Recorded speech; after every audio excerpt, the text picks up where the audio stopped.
We have some new updates revolving around the Phoenix Suns. Matt Ishbia and Brian Gregory plan for their following moves and retooling this roster around Devin Booker following the Kevin Durant trade. And the next person up to bat is the other $50 million contract in Bradley Beal, as the Suns have obviously discussed what they wanted to do with Bradley Beal this off season with the trade coming in and seeing a guy in Jalen Green now coming into the rotation. It is clear that there is no path for Bradley Beal to have any success here in Phoenix. So we're going to go over the latest updates, what proposes a potential trade out there on the market for the Phoenix Suns to do there with a specific team. And we're going to look at that package that I cooked up, ultimately going over, is it worth it to send out Bradley Beal for that deal? We'll be getting into all of that and more on this episode of Suns Digest. I am Bruce Veliz, and you guys have been absolutely fantastic showing your love and support in the channel, which I really do appreciate. Letting us know your thoughts down below in the comment section. And we'll have a bunch of news related to the Phoenix Suns here dropping over the next couple of days. So if you want to stay up to date on everything, make sure you are subscribed and staying up to date here so you get all the latest on the Phoenix Suns. We will not be going live this week on Thursday because of the NBA draft, but we will be having videos regarding the picks that the Suns do select, with tomorrow them having pick 10 and pick 29, with the potential of either moving up or down. You might get one or two prospect videos coming out for you tomorrow regarding those guys as well. So we'll have a lot to cover and break down here on the channel. So if you want to stay up to date, like I said, hit the subscribe button. Without further ado though, let's dive in and let's explore the newest updates regarding around Bradley Beal. This is very interesting, as now that the Phoenix Suns have moved off a contract in Kevin Durant here and are still in the second apron and still trying to shed some salary here, they are going to be looking to make some further moves here down the line. Now, there have been some reports, obviously, regarding Veliz, Micic, Cody Martin, as if they can waive them.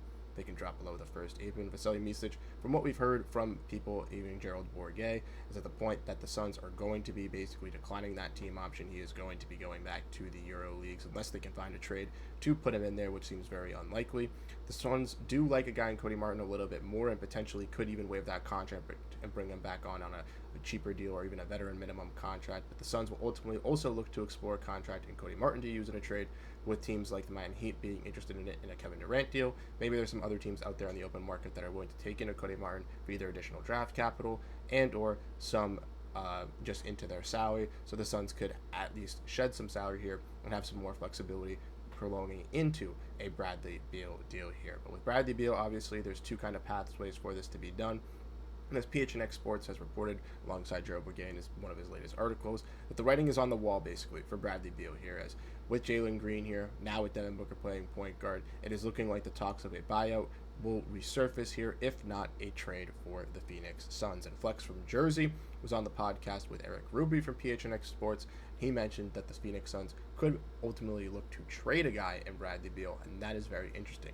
John Gamadoro repeated that yesterday as well over on Arizona Sports Radio, stating that there are 2 to 3 teams that also could be interested in a Bradley Beal trade. And with the Suns having this flexibility of, going into the Kevin Durant deal and acquiring 5 second-round picks, they now have 3 first, including the 2025 first-round pick that they acquired, which was their own, the 10th overall pick in the deal with Kevin Durant, alongside 2 other future firsts in 2027 and 2029, which is the lesser of the Cleveland, Minnesota, and Utah picks, which most likely is going to be Cleveland, alongside 8 second-rounders. And if they can use 8 second-rounders to help a team get off of Bradley Beal's contract, and maybe if Bradley Beal would be willing to waive that no contract, that would be key. Now, obviously, for Bradley Beal, we do know that with his injuries, he may not be worth the $50 million of a player, but he still is a solid NBA guy. And even if he were to be stretching away or bought out by the Phoenix Suns, if that's the case that they have to go to without finding a trade, I do think out in the open market around $15 to $20 million, he could find a situation to where he could go in and have some very success fitting into a new roster. We just know that he's not worth that contract, obviously, with the nagging injuries, and also with the no trade clause, it makes it very difficult for the Suns to trade him, because he basically can just decline any trade. That is very possible. But with the Suns potentially having some interest out there on the trade market, let's look at one suitor that I think makes sense for Bradley Beal, but also makes sense for the Phoenix Suns here. If we want to look at the latest report coming from Jake Weinbach, is that the Bulls are a potential landing spot for Bradley Beal, as the Suns actively are still exploring avenues to part ways with a 3-time All-Star. Beal does have that no-trade clause, like I mentioned, in his contract, but Phoenix is reportedly preparing to offload the veteran guard, whether that's through the trade or a record-breaking buyout this offseason. And for the Suns, why would Bradley Beal be interested with the Chicago Bulls? Well, he'd get to reunite with his old college coach, Billy Donovan from Florida.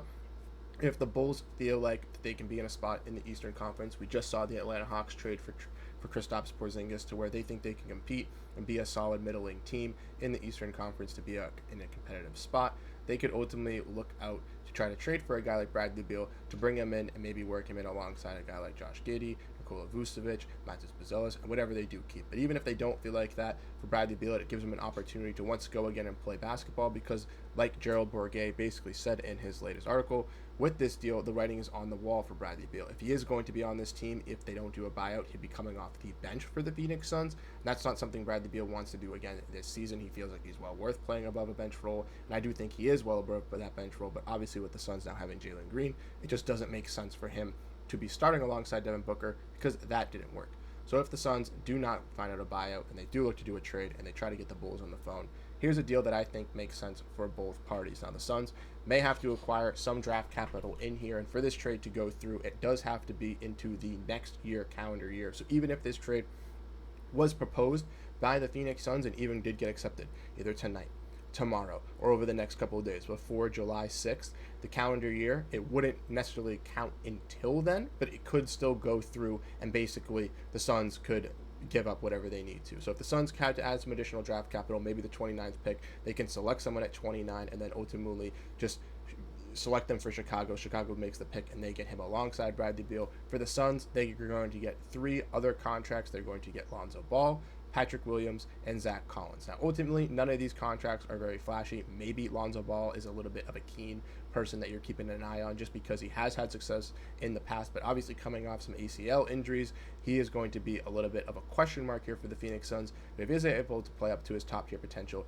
and be a guy that can be a key impact piece as a backup point guard, potentially even starting point guard alongside Devin Booker as a secondary playmaker, someone who can control the offense for this Suns team, I think that would be a great low value addition for Bradley Beal. As once again, with the Bulls having Josh Giddey, Kobe White, and potentially Javon Carter coming back, plus others, they don't really need a guy in Lonzo Ball. The Bulls would also be sending away Zach Collins, who they acquired in a deal regarding Zach LaVine. He was more of a salary filler as well for Chicago as they were not competing for the playoffs. For the Suns, he would basically just be a body for the front court. They do lack size, and they could use an expiring contract in Zach Collins, and who knows, this could be a deal that they eventually look to flip after this deal or potentially down the line here for the Phoenix Suns before they get to the trade deadline. But if not, they'd have a contract in Zach Collins who would be expiring at the end of the year, which would be some dead money, and just would be a filler backup center for this team as a solid rebounder. Patrick Williams is obviously the main outlier here, $18 million for 4 seasons, not the greatest contract to be bringing in, but obviously with trading away Bradley Beal, a negative contract, you're not going to be getting anything flashy. So taking back a bad contract in Patrick Williams is a little bit of a gut punch because he doesn't really do anything on offense. He hasn't been able to show those flashes of worthy of being a 4th overall pick to really transcend the offensive style of the game. But if he were brought into Phoenix, he would add an element of defense and a position of power forward that the team does desperately lack. And who knows, maybe he could have a little bit of a revitalization here in Phoenix where he blossoms into a solid role player for this team. And even though that $18 million contract does look a little steep, maybe in a year or two he plays up to it, it looks like a pretty solid tradable contract for the Suns to use in a trade to go out and get another star piece. Now, there's also another trade that you could also do within these contracts, and that one I think is a little bit more less likely.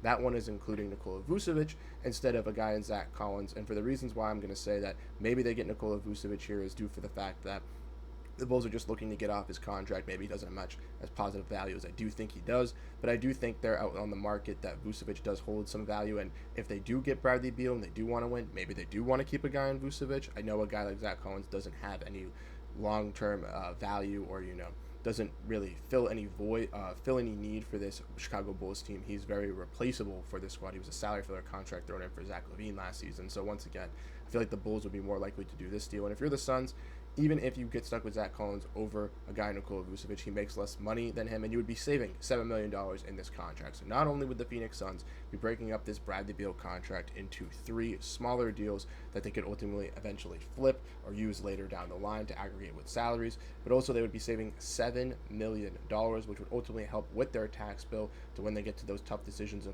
waiving Vasilij Micic, they can do that. And then maybe have the flexibility to bring back Cody Martin on that $8 million deal, or if not, still waive that contract and then go into free agency with a full MLE and all the options basically available for the team to have free fire sale to really retool this roster in free agency to build around Devin Booker. And that's what Jordan Ott wants to do. That's what Matt Ishbia wants to do. That's what Brian Gregory wants to do. They want to reset this salary bill. That's why they're trying to get rid of a guy and Bradley Beal. Now, obviously, they could go the buyout route as well.